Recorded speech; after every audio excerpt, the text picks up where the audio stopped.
Hi builders, welcome to the e-learning tool. My name is Jackie de Klerk, your success coach, and in this tutorial we will look at the integration area and how to embed the e-learning on the web builder.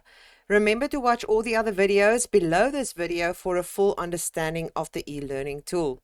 So I'm going to click on edit, and then the first thing we're going to do is go to the integration areas and we're going to click on add new integration. And then we are going to choose Hotmart for this example. And the permission type is student registration.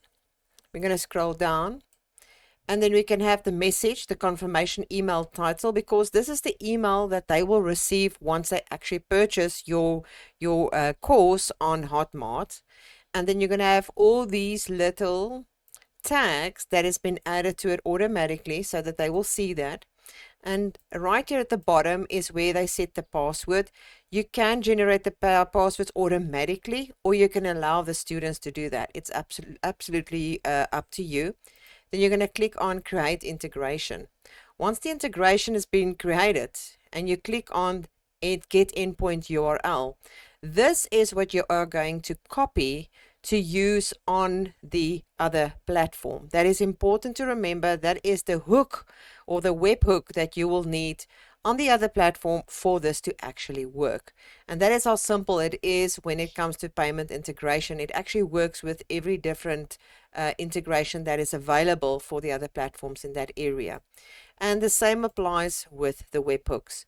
Now let's go take a look at how to embed. So I'm going to go back to the course list, and you can see we've got the embed code right here. There is different choices. You can have a direct link, or you can have an embedded code.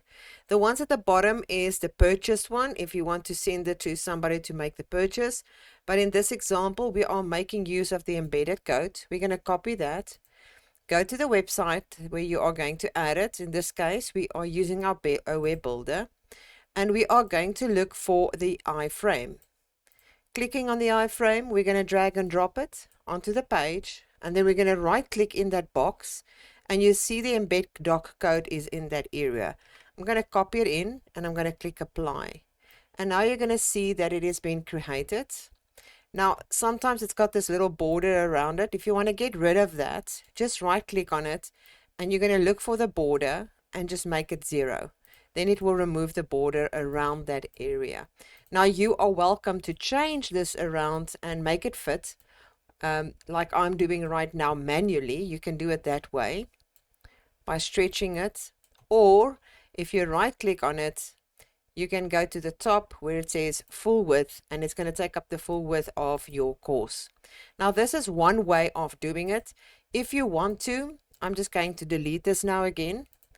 And there is another way of adding the iframe. You can have the iframe in the page. If you go back to the e-learning, use that direct link at the top. If you copy that and you go back to the page and you right click, you can embed the URL, and it does exactly the same function as the embedded document. You would be able to change and adjust it according to the way you want it to look. The embedded code is something that you can use on any other platform that accepts the URL. And that is basically all for the training we have for e-learning. I hope you enjoyed it, and if you've got questions, you know where to find us, and you can also contact us via support. Have an awesome day. Bye.